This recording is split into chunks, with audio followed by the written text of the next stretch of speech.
డోర్వేకి స్వాగతం. ఏ manual to self. మనం dreams analysis చేస్తున్నాం మనం. సో 3 రకాల డ్రీమ్స్ ఉన్నాయని తెలుసుకున్నాం నిన్న.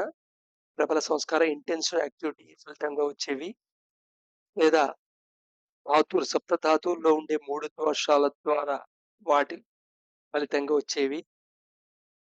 అదృష్ట అనే దాని వచ్చే ఫలితంగా వచ్చే కళలు మనం ఇంకా తెలుసుకోవాలా? ఇప్పుడు తెలుసుకుంటాం. సో ఈ మూడిటికి మధ్య మనం ఏ కళ అయితే వచ్చిందో ఆ కళ దేనికి సంబంధించింది గుర్తుపడటం అనేది ఒక చాలా ఇంపార్టెంట్ విషయం. అదర్వైజ్ అపోహలు, భయాలతో ఏదో ఒక ఎగ్జాంపుల్ తీసుకొని ప్రతిదానికి భయపడతామట. ఏ కళ వచ్చినా సరే ఏం జరిగిపోతుందో లోపల అని కంగారు. సో కొన్ని జ్ఞానం ఇస్తాయి చక్కగా. ఈ ధాతు దోష కళలు నీ బాడీలో ఏం డిఫెక్ట్ ఉంది, వాత పిత్త కఫలో అనేది ఛాన్స్ ఇస్తాయి. సో ఇదేంటంటే 7 సప్త ధాతువులు: plasma, blood, muscles, fat, bone marrow and blood tissue. ఇవి మొత్తం వీటిలో డిఫెక్ట్స్ మొత్తాన్ని 3 రకాల డిఫెక్ట్స్ చెప్పారు: వాత దోషం, పిత్త దోషం, కఫ దోషం. దీని మీద ఆధారపడింది ఆయుర్వేదిక్ మెడిసిన్ అంతా. సో ఇప్పుడు 3వ రకమైన కళ గురించి మాట్లాడుకుందాం. దృష్టి. సో ఈ అదృష్ట కళలకి బ్యాక్‌గ్రౌండ్ ఏమిటయ్యా అంటే పాప పుణ్యాలు అంట. పాప పుణ్యాలు. ఇక్కడ యాక్చువల్‌గా ఈ అదృష్ట కళలను ఎక్స్‌ప్లెయిన్ చేయటంలో ఈ పదాలొచ్చాయి. పాపం, పుణ్యం అనేది. కానీ వీటిని డైరెక్ట్‌గా సంస్కారానికి లింక్ చేసి, యాక్షన్‌కి లింక్ చేసి ఇది పుణ్యకార్యం, ఇది పాపకార్యం అని అలాగా సర్ఫేస్ లెవెల్‌లో అండర్‌స్టాండ్ చేసుకోవడం జరిగింది. మనకి పాపం, పుణ్యం అనగానే పాపం పని చేశాడు, వాడు పుణ్యం కట్టుకున్నాడు ఇలాగ మాట్లాడుకుంటాం గదా! కానీ అదృష్ట కళలని వివరించటంలో ఈ పదాలు వాడటం జరిగింది. సో సంస్కార సహిత్ సంస్కార సహికృత్ అనే సంబంధించిన కళలు, లేదా అసంస్కార సైకిల్‌కి సంబంధించిన కళలు. సో ఇక్కడ మళ్ళా 4 కేటగరీస్ వచ్చేస్తాయి మనకి. అంటే పుణ్య రిలేటెడ్ సంస్కార సహికృత్ కళలు, పుణ్య రిలేటెడ్ అసంస్కార సహికృత్ కళలు. అలాగే పాపానికి రిలేటెడ్ సంస్కార సహికృత్ కళలు, పాపంకి సంబంధించిన అసంస్కార సహికృత్ కళలు. దీంట్లో సంస్కార సీక్రెట్ కళలంటే ఇవి పాస్ట్ ఇంప్రెషన్స్ నుండి వచ్చేవి. అంటే ఓ రకంగా మెమరీలో ఉండే ఇంప్రెషన్స్ అని చెప్పొచ్చు.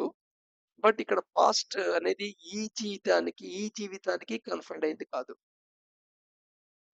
ఈ జీవితంలో ఎప్పుడో చిన్నప్పుడు గుర్రం ఎక్కి ఇలా తిరిగి ఉండొచ్చు, ఎంజాయ్ చేసి ఉండొచ్చు. ఒక 15, 20 ఏళ్ల తర్వాత మళ్ళా నువ్వు గుర్రం మీద ఎక్కి వెళ్తున్నట్టుగా నీకు కల రావచ్చు. ఇది ఈజీగా మనం ఎక్స్‌ప్లెయిన్ చేయగలం. బట్ జీవితంలో నువ్వెప్పుడు గుర్రం ఎక్కి వెళ్ళిన అనుభవం లేదు. కానీ గుర్రం ఎక్కినట్టు వచ్చిందనుకో కలలో, ఆ కాంటెక్స్ట్‌లో కల ఉందనుకో. సో, అలాంటి వాటినేంటంటే గత జన్మల ఇంప్రెషన్స్ కింద చెప్తుంటారు. జనరల్‌గా లోపల ప్రొటెక్టివ్ వాల్స్ ఉంటాయి. ఈ ఇంప్రెషన్స్ తొందరగా బయటకు రావు. ఎప్పుడో యాక్సిడెంటల్‌గా ఆ ఇంప్రెషన్స్ బయటకొచ్చే ఛాన్స్ ఉంది. యాక్చువల్లీ ఈ ఇంప్రెషన్స్ ఎక్కడ వర్కౌట్ చేస్తుంటాయంటే, కర్మఫలం అనుభవించటంలో వర్కౌట్ చేస్తుంటాయి. అందుకని పాపపుణ్యాలు, పాపం చేస్తే ఆహ్, వాడికి శిక్ష పడుతుంది. పుణ్యం చేస్తే వాడికి సుఖం వస్తుంది. గత జన్మలో ఏదో పుణ్యం చేసుకున్నాను. అందుకని ఇప్పుడు నాకు సుఖం అనిపిస్తున్నందుకు పుణ్యం లేదు. పాపం చేసుకున్నాను. అందుకనే ఆహ్, ఈ కష్టాలు అనిపిస్తున్నాను. ఇలా మాట్లాడి ఇవన్నీ సర్ఫేస్ లెవెల్‌లో వచ్చిన మాటలన్నమాట. బట్ ఈ పాస్ట్ ఇంప్రెషన్స్ గత జన్మానికి సంబంధించినయి దాని నుండి వచ్చేవన్నమాట.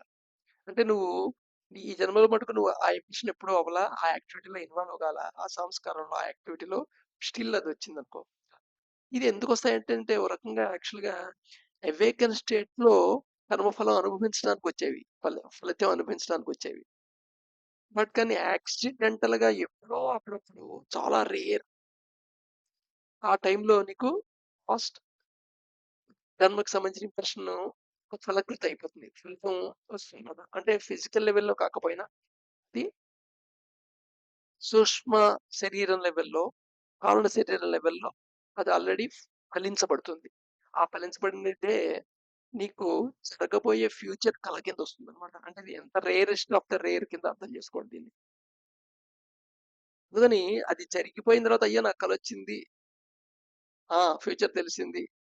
జరిగిపోతుంది నాకు కలొచ్చింది అని కంక్లూషన్ మాత్రమే అవ్వగలం గానీ, మనం క్లాసిఫై చేసేసి ఇది అని అనుకోలేం. అన్‌లెస్సు చాలా డెప్త్ అనాలిసిస్ చేయగలిగితే తప్ప. జనరల్‌గా నాలెడ్జే డెప్త్ క్రియేట్ చేస్తుంటుంది. ఈ నాలెడ్జ్ ద్వారా వచ్చే భయము, డౌటు, యాంక్సైటీ, ఫియరు, స్ట్రెస్ ఇవన్నీ గూడా ఇన్‌ఫ్లుయెన్స్ చేసి నిన్ను కరెక్ట్‌గా నీ కలని అనలైజ్ చేయాలి. నీ చెయ్యిని పట్టుకొని వాస్తవం తెలుసుకొని దీన్ని అలా జస్ట్ పక్కన పడేసేయండి. అవ్వచ్చు, కాకపోవచ్చు. అయితే కొన్ని అసంస్కార సైకృతి. ఈ సంస్కార సైకృతిలో కనీసం ఈ జన్మలోనో, కిందటి జన్మలోనో ఉన్న కొన్ని ఇంప్రెషన్స్ అన్నీ ఉన్నాయి. కొన్ని యాక్షన్స్, పాస్ట్ యాక్షన్స్ మెమరీలో ఉన్న వాటి ద్వారా వచ్చింది. బట్ అసలు ఏ జన్మకి సంబంధించకుండా వస్తుంది. సంస్కార సైకృతి అంటారు వీటిని. ఇవి not belong to past impression. జనరల్‌గా ఇవి ఇంపార్టెంట్ కలలన్నమాట. ఇక్కడ ఇవి ఎక్స్‌పీరియన్స్ ఇస్తుంది. దేని ఎక్స్‌పీరియన్స్ ఇస్తుందంటే, ఈ జనరల్‌గా మనకి పురాణాల్లో కళలుంటాయి చూడు. కళలు కనబడింది, కల కనబడింది అంటారు. పురాణాల్లో కళలు కనబడతాయి కదా! వరలక్ష్మి వ్రతంలో చారుమతి దేవికి లక్ష్మీదేవి కలలో కనపడింది.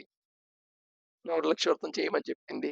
సో, ఇలాంటివన్నీ అలాగే అర్జునుడికి పాశుపతాస్త్రం కలలో బోధించడం జరిగిందట. అలాగే కొంతమంది ఋషులకి కొన్ని జ్ఞానం ఇలాగ అసంస్కార సైకృతిక కళల ద్వారా వచ్చింది. సో, అందుకని ఒక డైరీలో మటుకు మీరు కళని ఏ కళ వస్తే ఆ కళని జస్ట్ ఎంత గుర్తుంటే అంత సమ్మరీ కింద రాస్తూ ఉండండి. అక్కడ పక్కన ఇది పాజిబుల్ డబల్ సంస్కారం నుండి వచ్చిందా? ధాతుదోషం వచ్చిందా? దృష్టి వచ్చిందా? అనేది కూడా కొంచెం జస్ట్ నోట్ చేసుకొని చూడండి. జస్ట్ ఆ ఎక్సర్‌సైజ్ రోజు చేస్తుంటే మంచిది. అంటే నెమ్మదిగా వాళ్ళని అనలైజ్ చేయడం కూడా తెలుస్తుంది. ఇప్పుడు చాలామంది ఈ ఈ ప్రక్రియ చేసేవాళ్ళు ఈ డైరీ ప్రత్యేకమైన డైరీ పెట్టుకొని నెత్తిలో పక్కన పెట్టుకుంటారు. బెడ్ పక్కన పెట్టుకుంటారు. మన కళ్ళు రాంగానంటే కొంచెం గ్యాప్ వచ్చిందంటే మొత్తం గుర్తుండదు కళ్ళు. మెలుకు రాంగానే రాసేస్తుంటారు కొంతమంది. So, right method is left to you. Practice ఎంతవరకనేది. సో, ఈ ఈ ఫ్యూచర్‌కి సంబంధించిన కళలన్నీ ఇక్కడ సంబంధించినమాట. మనం బుద్ధుడి యొక్క చరిత్రలో కూడా కనబడుతుంది. బుద్ధుడి చరిత్రలో ఒక తెల్లటి ఏనుగు కమలాన్ని పట్టుకొచ్చి 6 తొండాలుండే ఏనుగు కమలాన్ని పట్టుకొచ్చి ఈ బుద్ధుడి తల్లి గర్భంలో ప్రవేశిస్తున్నట్టు లేదా ఆ తామరపుని ప్రవేశపెడుతున్నట్టు ఇలా ఏదో కల వచ్చినట్టు వస్తుంది దానికి. సో, ఆ రకంగా ఇది సంస్కార సహికృతిగా చూసుకుంటే ఒకళ్ళు పుడుతున్నారు అని చెప్పొచ్చు. కానీ యాక్చువల్‌గా దాంట్లో ఒక మహానుభావుడు జన్మిస్తున్నాడు అనే అర్థం ఉందే అది అసంస్కార సైకృతికాల కింద. అందుకని అద్భుతం కింద చెప్తుంటారు. ఇలాంటి కళలు కొంచెం అద్భుతమైన కళల కింద చెప్తుంటారు. కానీ ప్రతి కళకి అద్భుతాన్ని మీరు జోడించొద్దు. లేదా ప్రతి కళకి నా గత జన్మ కర్మఫలం వచ్చేసింది. ఫ్యూచర్ కర్మ పోయిందని అనుకోవద్దు. ఎక్కువ శాతం ధాతు దోషం లేదా ప్రబల సంస్కారానికి సంబంధించినవి ఉంటాయి. సో, అందుకని జస్ట్ ఇది నాలెడ్జ్ కింద ఉంచుకోండి అంతే.